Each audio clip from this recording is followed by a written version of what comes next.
Hello everyone. आजकल hair loss की problem mails और फीमेल्स दोनों को इक्वली इफेक्ट कर रही है।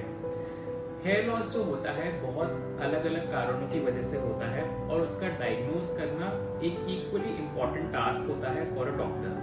हाय, I am doctor Shivam Goyal. I am a dermatologist at doctor Shivam's hair transplant clinic Jaipur.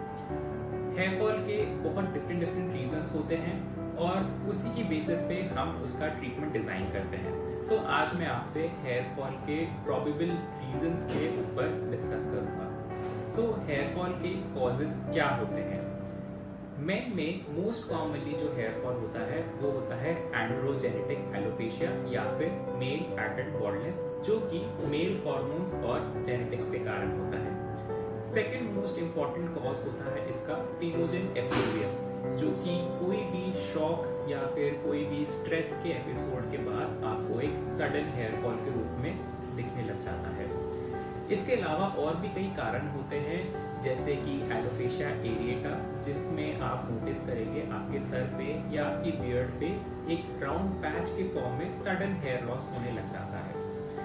इसके अलावा कोई भी तरह का इन्फेक्शन या कोई भी तरह की सीवियर एलर्जीज भी आपको हेयर फॉल के रूप में दिख सकती है। In women female pattern hair loss या फिर FPHL एक बहुत इंपॉर्टेंट रीजन बन चुका है फॉर हेयर लॉस। सो इसके कई कारण हो सकते हैं, most likely due to androgen hormones, जो कि एक हार्मोनल रीजन होता है in women. Second most likely होता है टीलोजन एफ्लूवियम, जो कि फीमेल्स के अंदर प्रेगनेंसी के बाद एक सडन हेयर लॉस के फॉर्म में दिख सकता है। इसको हम कहते हैं पोस्टपार्टम टीलोजन एफ्लूवियम। सो ये टीलोजन एफ्लूवियम लेडीज के अंदर लंबे स्टेज में भी जा सकता है, जिसको हम क्रॉनिक टीलोजन एफ्लूवियम कहते हैं। औरतों के अंदर भी हमें एलोपेशिया एरिएटा मिल सकता है और इसके साथ साथ कई तरह के इन्फेक्शंस और एलर्जीज भी विमेन के अंदर हेयर लॉस कॉज कर सकती है। In different types of hair fall को डायग्नोज करना बहुत इंपॉर्टेंट है टू गाइड द ट्रीटमेंट, क्योंकि एक रूट कॉज को आइडेंटिफाई करने के बाद ही हम उसका प्रॉपरली ट्रीटमेंट डिजाइन कर सकते हैं। सो इस हेयर फॉल का मेडिकल ट्रीटमेंट होता है as well as non surgical hair growth treatment होता है, जो कि मेडिकल ट्रीटमेंट के साथ साथ चलता है। सो मेडिकल ट्रीटमेंट हो सकता है या तो मिनॉक्सिडिल या फिर रिडेंसिल, कैपेक्सिल, ऐसे कई तरह के लोशंस या सीरम जो कि हम हेयर पे अप्लाई करते हैं और उससे आपको रिलीफ मिल सकता है। इसके साथ साथ कई तरह की न्यूट्रिशनल थेरेपीज भी होती हैं टू करेक्ट डेफिशिएंसी और एनी डिसऑर्डर जो कि अंडरलाइन कॉज हो सकता है।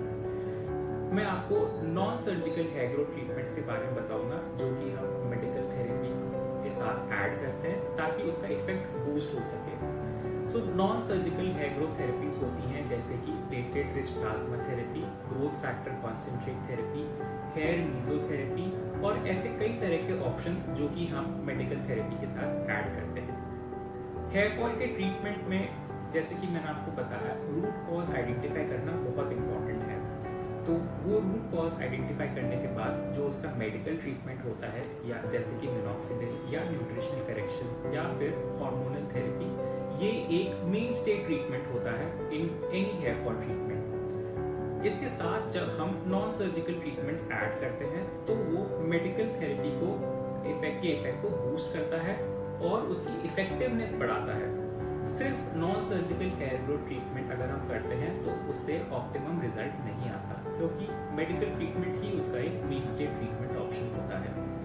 सो जब हम इसमें मेडिकल ट्रीटमेंट में PRP थेरेपी या growth factor concentrate therapy add करते हैं तो उससे मेडिकल थेरेपी का इफेक्ट अराउंड 20 to 30% तक बूस्ट होता है।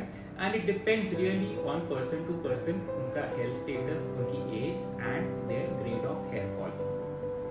जो non surgical hair growth therapy होती है उनका मेनली एक पॉजिटिव इफेक्ट होता है, जो कि वेरी करता है फ्रॉम पर्सन टू पर्सन कि उनका कितना पॉजिटिव रिजल्ट आएगा।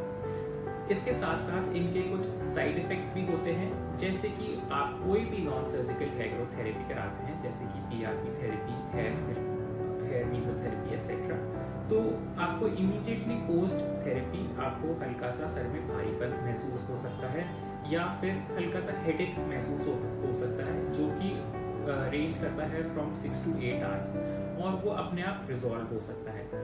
इसके साथ साथ आप नोटिस करेंगे कि इमीडिएटली आफ्टर थेरेपी आपको हो सकता है थोड़ा हेयर फॉल महसूस हो फॉर अ फ्यू डेज, जो कि अपने आप रिजॉल्व हो सकता है।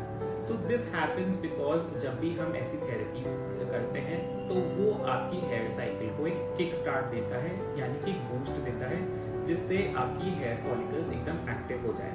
इससे आपको महसूस हो सकता है कि आपके जो डाइंग हेयर्स हैं वो जल्दी गिरने लग जाते हैं और एक सर्टेन पीरियड के लिए आपको एक ड्रास्टिक हेयर फॉल या सडन हेयर फॉल का महसूस हो, जो कि रिजॉल्व हो जाता है। सो ये कुछ तरह के इफेक्ट्स होते हैं of these non surgical hair growth treatments. So lastly मैं आपको इनकी कॉस्ट के बारे में बताऊंगा। जो non surgical hair growth therapies होती हैं जैसे कि PRP थेरेपी या platelet rich plasma therapy, so ये एक ओल्ड फॉर्म की थेरेपी है जो कि हम काफ़ी टाइम से इसको कई तरह के मेडिकल ट्रीटमेंट्स में यूज़ कर रहे हैं। Because of the advent of technology now the prices have really come down, जो कि पहले ये थेरेपीज अराउंड 5 to 8,000 पर सेशन के से होती थी। आज वही थेरेपीज हम 3,000 to 4,000 के रेंज में हम स्टार्ट कर सकते हैं and the cost really goes up, जैसे कि जैसे आप कितना एडवांसमेंट उस थेरेपी में ले रहे हैं या कितने सेशंस ले रहे हैं, उसके फॉर्म में आपके थेरेपी का कॉस्ट रेंज कर सकता है। सो इफ यू और any one of your family और फ्रेंड्स हेयर फॉल की प्रॉब्लम से परेशान हैं, देन कंसल्ट अ डर्मेटोलॉजिस्ट, जो कि एक हेयर और स्किन का स्पेशलिस्ट डॉक्टर होता है। Correctly identifying the root cause of hair fall is very important, because हर हेयर फॉल का ट्रीटमेंट अलग हो सकता है एंड रूट कॉज को ट्रीट करके ही आपकी एक्चुअल में हेयर फॉल की प्रॉब्लम सॉल्व हो सकती है। हमारे clinic doctor Shivam's hair transplant clinic Jaipur में एडवांस माइक्रोस्कोप्स हैं जिससे हम हेयर फॉल की प्रॉब्लम को करेक्टली आइडेंटिफाई कर सकते हैं by looking at the hair root and the hair shaft properly. So consult us if you need any kind of help. Thank you.